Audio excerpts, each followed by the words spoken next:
Hello, and welcome back to the Casual Leader Podcast, the spot for a real talk on business leadership and how to navigate the weird, messy middle without losing your mind or your team. I'm your host, and today we're getting into a question that I hear all the time. Why is my team stuck? You know the signs. Everyone's working, but nothing's moving. Everyone is busy, but everything's delayed. Projects lag. Budgets. Let's not talk about budgets. Decisions stall. Communication feels like a long ping pong game. And you're left feeling wondering, is it me? Is it them? Is it Mercury in retrograde again? So let's troubleshoot together. First things first, you need to understand how to spot the stall. And we start with defining what stuck even looks like. In a nutshell, it can look like tasks get started but never finished. They keep dragging and being deprioritized midway. Goals are unclear or they keep changing, and of course, priorities do too. Your calendar is packed, but no one's really aligned. There's no action or outcome. Motivation is in the gutter, and meetings are, well, let's just call them what they are: busy work. Sounds familiar? Yeah. This isn't just a productivity slump. This is your team waving a big old neon sign that says something is off. And spoiler, it usually is not laziness, it's just friction and frustration. When you experience this within your company or your team or your business, there are usually 4 common culprits that lead to this, aka why you're really stuck. Number 1, no clear North Star or vision. People cannot move with confidence if they don't know where they're going. Ask yourself, does everyone know what success actually looks like this quarter, this week, today? Does every single person understand what's the number 1 priority right now and what we're trying to achieve this quarter, the next 6 months, this year? And shameless plug here, 4-hour builder Accelerator. Oftentimes, they're not in the early days of an SMB. You will have to pivot once or twice. But a lot of the time, that pivot looks like the company and its leadership is changing its mind every other week. You start with a clear idea in the mind, and before you know, the vision is out the door. Again, that's normal to pivot and to stay alive. What's not okay is to pivot every 5 minutes. It's hard to find clarity when you are in the middle of the chaos, and that's why we design and build a fully customizable Builder's Accelerator to help you get back on track, especially when times get tough. And we're here to audit and redefine. Whether it's your vision, people, product, or processes problem, we got you. Now, back to our common culprits. Number 2, that can lead to having your teams and companies stuck. And that might be ownership is MIA. Who knows what? If your team is constantly waiting for you to tell them what to do, approve every decision, guess what? You're not leading a team, you're running an adult daycare. And that needs to change ASAP. Sometimes you just need better people. Culprit number 3, process paralysis. You either got no system or processes in place. By the way, the word system, we've been abusing that word lately. Please, let's bring it back in. So either we're going to use processes so everyone's on the same page, or systems if you want to talk about very specific things. But I'm going off rail. So process paralysis. You either got no processes in place or way too many. If people are stuck in an endless Slack thread or waiting for 10 approvals before they can move an inch, you've got a workflow problem, not a work problem. On the other hand, if people just wait on other people to get approvals and everything ends up all the time on you, guess what? You're having a people problem. Culprit number 4, trust is low. Micromanagement, vague feedback, high levels of unnecessary pressure, and broken promises will kill momentum faster than you know it. People stop trying when they feel like nothing they do is ever good enough, and no one cares. You cannot have a state of emergencies 7 days a week for every single thing and expect people to keep going. You are not in ER and no one is dying. And as a leader, you need to make some decisions of what's absolutely important and what's not.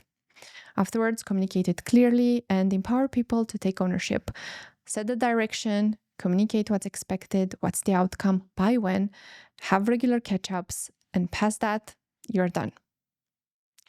Now that we know how to spot a stall, are aware of the 4 common culprits or traits that could cause your team or company to feel stuck, let's talk about solutions. First of all, you don't need a rework. You need realignment, and there are 5 things that you can actually do this week. A lot of the times people think that in order for them to get back on track, they're going to reshuffle people in organizations like, musical chairs or a Jenga game, which actually in the long run will end up doing more harm than good. So this week you can actually start with number 1, schedule a clarity reset. Grab your team and answer. What are our top 3 priorities of the month? Who owns what? What does done look like for us? What does good look like? What are your major delays and blockers? Start really going into every single task and answer those questions. Number 2, audit your bottlenecks. What's slowing things down unnecessarily? Where are decisions getting stuck? And you can easily look at simplifying it, removing some steps, or automate some of the obvious stuff. Step number 3 is to start a weekly 15-minute stand-up. It doesn't need to be formal. It can be just a fast pulse check. And, you can start with, what are you working on? Where are you stuck? What do you need? And move on. You can use the above 3 questions or use the old 3 Ps. I'm sure you're already familiar with it, but, whatever works for you. I used to use the 3 Ps format a lot with my team members, especially when you just start forming the teams or you're implementing new ways of working in your company. And the way I used to do it, at the end of every Friday, before people would sign off, they would send an email to the team and everyone else with their progress, what they've done that week, the plan for the next week, what they're going to work on, and the problems that they've faced and need help with. It's very simple. It can be a 1, 2, 3 list or a bullet point. And it's easy to write as a team member, keeping transparency going while giving the other team members a sense of accomplishment as well, because you're in this together. Just to be clear, it's for alignment, not surveillance. Make sure that you are absolutely clear on that from day 1.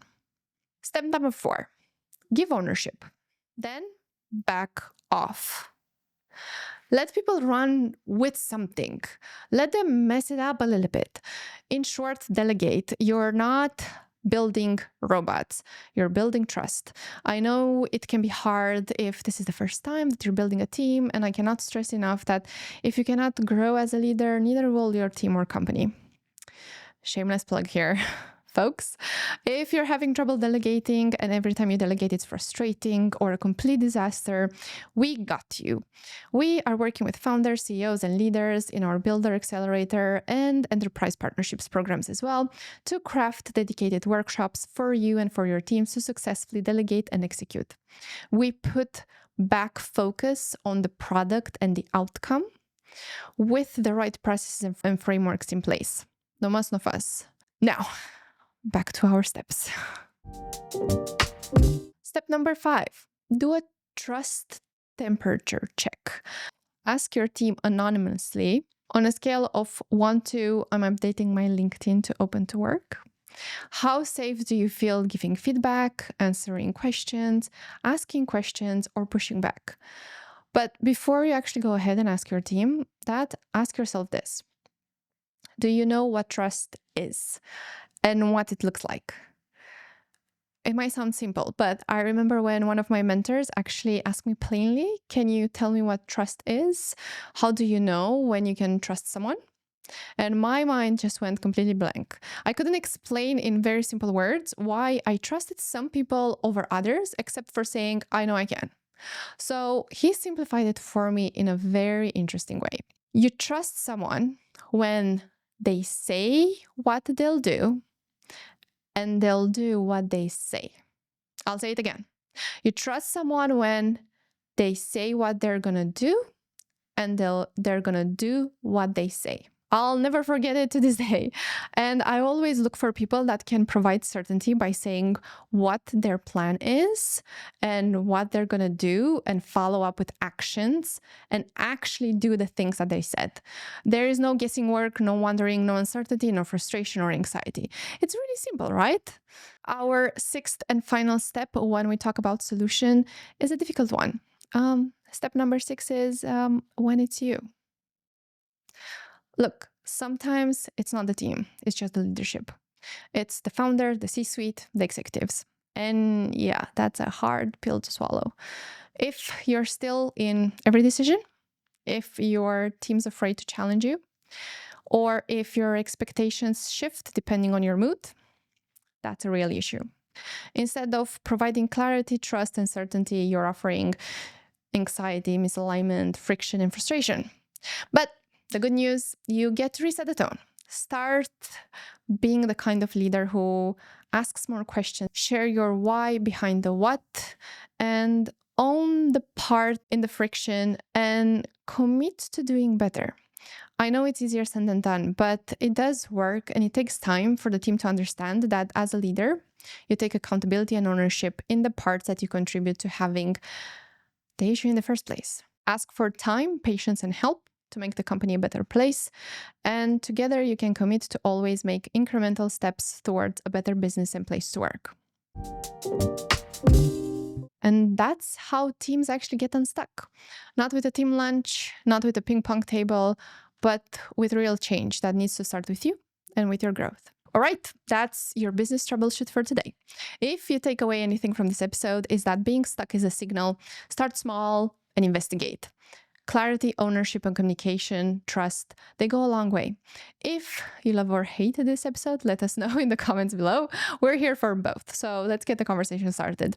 And send it to that friend or colleague who is secretly drowning in chaos. If you're in the middle of scaling your business and everything feels a little wobbly, check out our Builder's Accelerator. It's built for teams growing fast but stuck in friction. Don't forget to like, subscribe, follow, and hit that notification bell so you never miss any of our upcoming episodes. And trust me, there are a lot. We have tons of interesting subjects.